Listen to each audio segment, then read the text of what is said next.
continuing part 2 of my autobiography. Well, so I'm in Mexico, I'm fixing this hotel up, and like I said, when you buy a property in Mexico that has been abandoned, they strip that thing. They knock out the concrete in the walls to strip the copper pipes. So you can believe that I had to do everything in this place. Everything from toilets, sinks, all the plumbing, all the electric, that was stripped as well. So I finally get done with this place. We're real close to getting done. And because I can do anything, I was sent a divorce. I was married to a Mexican lady, which is my ex, and I was sent a divorce through, well, actually I found out about it from a good friend of mine that is into real estate and was watching a Daily Reporter and said, "Damn, bro, you're in the Daily Reporter for a divorce. You're getting a divorce?" He called me and I was in Mexico. This is 3 days before my court date. And I said, "Damn, I didn't know that." So I get back to Milwaukee, Wisconsin from Mexico and go to my divorce hearing. She didn't think I was going to make it. She tried to file it when I wasn't even around.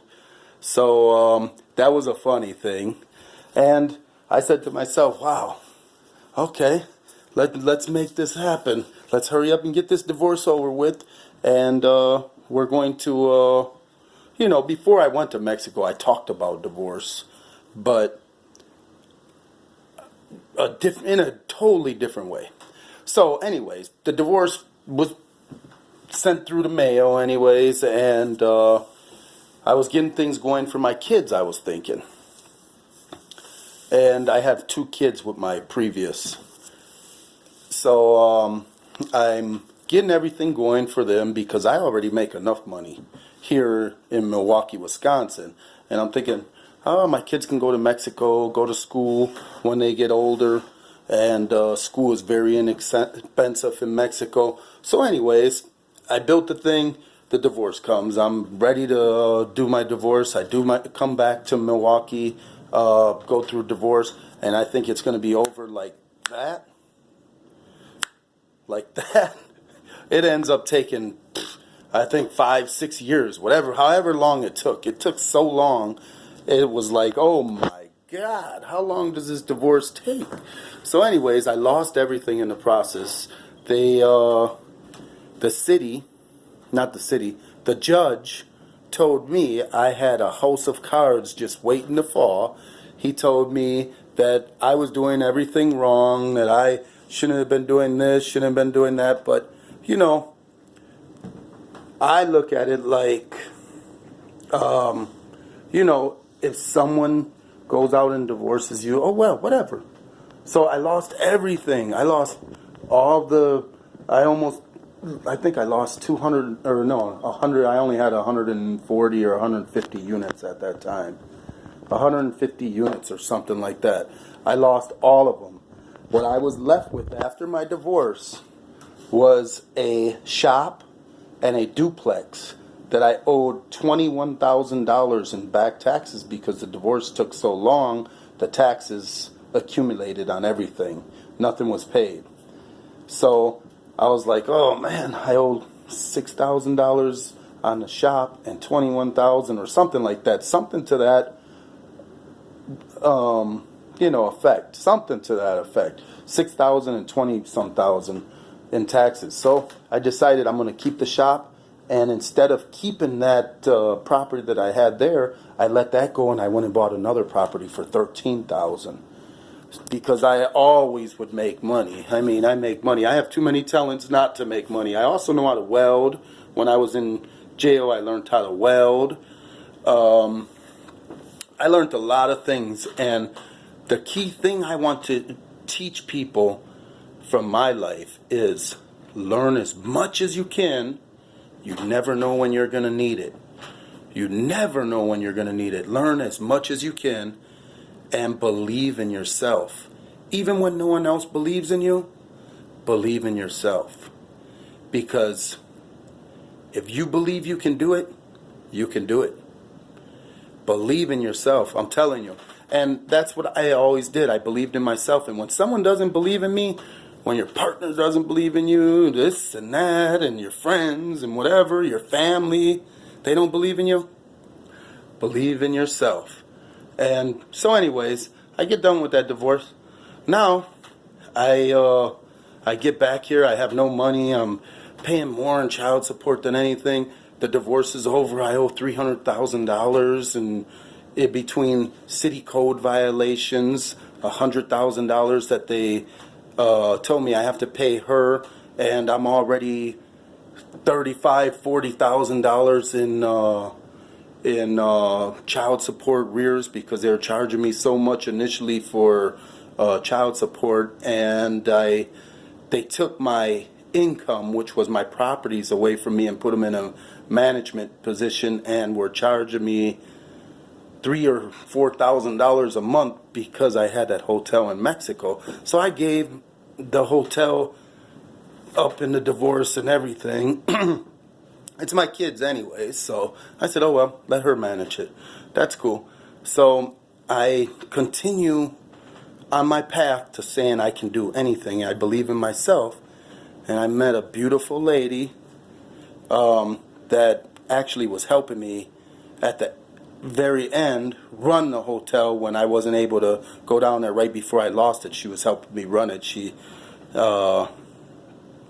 would not talk to me when I was trying to talk to her, because you can believe when I was in Mexico there were a lot of beautiful women, and I was a man with no lady down there, and I was a white guy in Mexico, so I did mess with a lot of women. I'm not going to lie about that. But once I found this particular lady, I said to myself, man, she's going to make a great business partner and a great mother after the divorce and everything. I tried to talk to her. She wouldn't even give me the time of the day. But I said, let me keep her around, because sooner or later I'm going to get her, because I believe I can do whatever I put my mind to. So I put my mind to getting this particular lady. She's my wife now. She's number one. She is the heart and backbone of my home. You know, my home, my family. She does the defense part of my life right now, and I do the offense part. And she also helps me with a little offense. And I help her with a little defense. So, with that being said, I had money selling drugs, lost it all, went to jail. Had a lot of money with real estate, lost it all in a divorce. Now, you got to believe that I'm learning how to do things all this time. And now I'm on my third time that I'm getting money. And I'm doing another business. I don't want to talk too much about that business, but I do another business because that isn't the business that's making me. The real estate is going to be the business that's going to make me. I'm doing another business to have my taxes right and to get the banks. I have not yet to have taken out a loan since the first catastrophe with properties. I haven't even done a loan yet. I've been buying properties without a loan. I can tell you how I do that, because what I do is I just save money. If you make $1,000 a month, you got to act like you only make $200 a month. Take 20% for you only, and you spend that, and you save everything. Save everything. People say save 10%. That's for wusses. That's for people that want to showboat, that want to do this. I've been driving the same truck since 2005. Since 2000, maybe even longer than that. Yeah, I think 2005 I got this truck. And I'm still driving it. And I'm going to continue driving it. I haven't even pulled out a loan yet. I'm in that same stage where I pulled up to my friend in that old piece of junk truck and pulled up next to him, and I said, hey, get in. Well, anyways, to make a long story short, when I pulled up to my friend that taught me about real estate, And he jumped into my truck. He was looking at me like, oh man, this dude's on drugs. Talking about he owns 7 properties. Look at his putt-putt truck he's in. He looks horrible because he's working on a house. I was probably doing drywall or something. I probably had drywall dust, construction dust all over me. And I'm telling him, yeah, I got 7 properties. You know, and I'm driving in his putt-putt truck. But anyways, he seen me a couple months later, and I bought a brand new Dodge Ram, and I bought a Dodge Viper at that time. I bought both of those not brand new, the Dodge Viper, but a used, really nice Dodge Viper and a brand new Dodge truck. So, anyways, and then he says, oh, I thought, man, you should have seen the look on his face when he seen me. It was in a look of amazement because he was so gratified that I wasn't on drugs. Because a lot of people, when they start talking about they have this and they have that, normally they're on drugs. You know, they blah, blah, blah, and they're not showing what they have. But me, I was on the hustle, on the grind. I didn't buy nothing.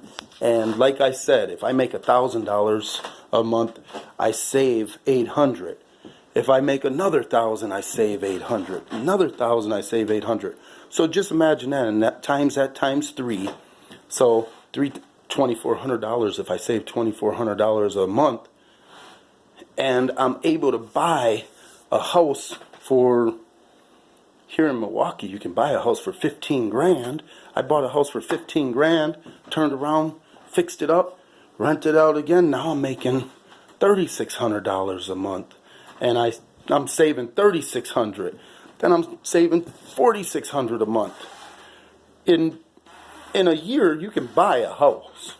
Pretty inexpensive. It might not be the best house. It might be a dump. But you can buy a house and fix it up and rent it out and get another $1,000 and another $1,000. Every house makes me $1,000 a month because I buy rundown properties and I know how to do the work.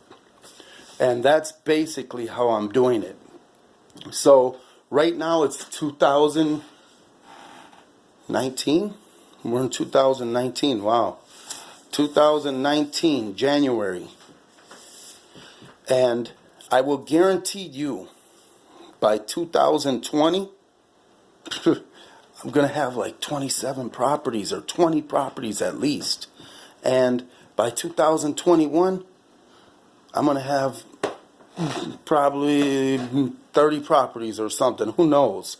But I'm going to be doing very good. I'm going to be back doing what I want to do because I've been in properties for so long. I know shortcuts on how to do things. I make stuff happen.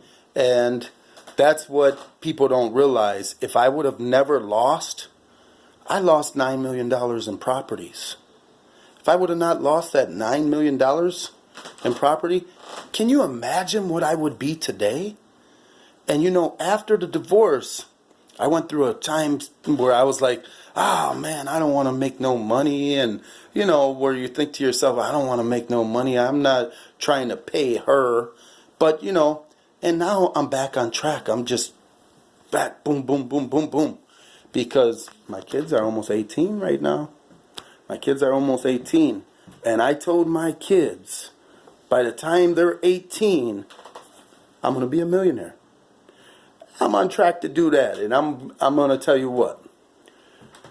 Keep watching me and believe in yourself, because that's all it is, about believing in yourself and learning.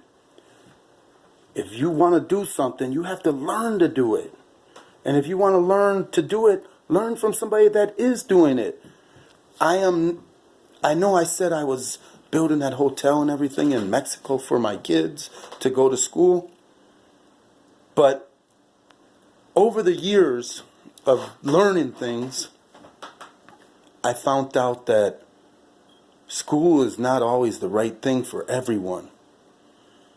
Learn from someone that is doing it. Mirror what they're doing and put your own twist to it. And if your twist doesn't work, go back to what you learned. Go back to the basics. Keep trying different things, but go back to the basics when they don't work. So, with that being said, the main thing about my life is belief. And don't forget about repetition. Once you find something that you learn, you just repeat the process and repeat the process and repeat the process. If you learn something that makes money, repeat the process, repeat the process, repeat the process. You all can do it. Just like I've done it. And like I said, I made a lot of money selling drugs. Wasn't the right thing to do. But I did my time for what I did wrong. I did that. Got out. Said, hey, when I was in jail, I was thinking, man, I could have had a job at McDonald's and made more money than I made being locked up. Because time is money. One thing you never get paid back is time. Never care about how much money you make at a job. Care about what you're doing with the money after work with the money that you make at work. Do you understand what I'm saying?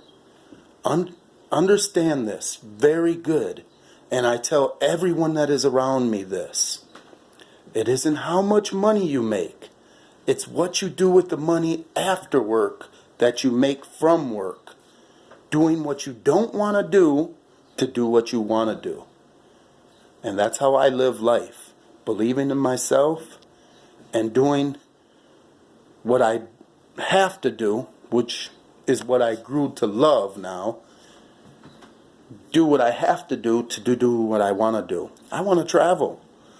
I don't want to be in Milwaukee all year round. It's freezing here today. It is actually freezing outside.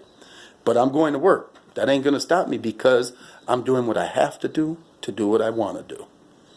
And I'll guarantee you this time next year, I'll be in Mexico, kicking back, whistling in the warm weather. But this year, I'm still on my hustle, I'm on my grind, and I have a goal to be in Mexico next year at this time. Sometime between December and January, sometime. And may even be May. But we're going to be in Mexico at this time next year. Guarantee that. And when I'm there, I'll make a video. And I'll show everyone how I do it. It's all about just believing in yourself and making it happen. Now let me tell you one more thing before I let you go, because this is part 2 of my autobiography and how I did it, basically. The other thing is, money doesn't mean nothing if it's not being used. So if you ask me how much money I have in my bank account, I only have enough money waiting for my next deal. I don't even want to have money in my bank account. I'd rather wait for... Do you know if I have $15,000 in my bank account today, I'm going to buy a house. And then I'm going to have what? The big old zero. And I'm not afraid to have zero in my bank account because I have my $3,000, $4,000, $5,000 a month coming from my properties every month. Every month, $3,000, $4,000. As soon as it gets up to $15,000, $20,000, go out and buy a dump. Fix it up, little at a time, but fix it up. And on to the next one. And so on and so forth. That's how you do it. And remember, money means nothing. And don't get tied up in liabilities. Liabilities are that beautiful car, beautiful clothes. Look at me. What am I wearing? I've had this shirt for probably 3 years. 3 years. Maybe even 4. But you know what? I'm making money. And you know what? You live... I look at it this way. If you can take your money and keep building it for 3 years, you're going to be in a better place. For example, first year, you buy 1 property. Second year, you buy 2 properties. Third year, you buy 3 properties. 3, 2, and 1 is 6 properties. You should have $6,000 coming in from them 3 properties. And the reason why I don't have more properties right now, don't forget, I came from $300,000 in debt. And I didn't continue explaining how much I owed. I paid code violations of $100,000. I paid my ex $100,000. We energy bills. Other bills that just accumulated over that time. I mean, I paid a lot of money in bills. So, I learned a lot of ways to not accumulate bills too. But with that being said, anybody can do it. I believe in you. I believe in myself. I believe that if you listen and do and mirror what I just explained, you can be successful. And another thing I want to make sure that we put as a key thing, learn talents.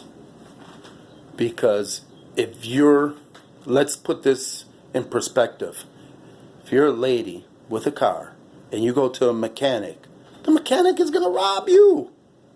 The mechanic is going to rob you. He's going to say, this lady doesn't know nothing. I'll just keep on fixing stuff until I finally find the thing that's wrong with it. And I'll overcharge her, right? But if you're a lady and you know how to work on your car, and you go there and say, hey, it needs let's say, for example, a coil pack. Incoming call. Incoming call. I got to go to work, everybody. Incoming call. But Incoming know what you're doing. Incoming call. Know what you're doing. Incoming call. And Incoming call. let's do this. Incoming call. Thank you. And this is Dennis Miskowski's. This is Dennis Miskowski's autobiography. It's time for me to go to work.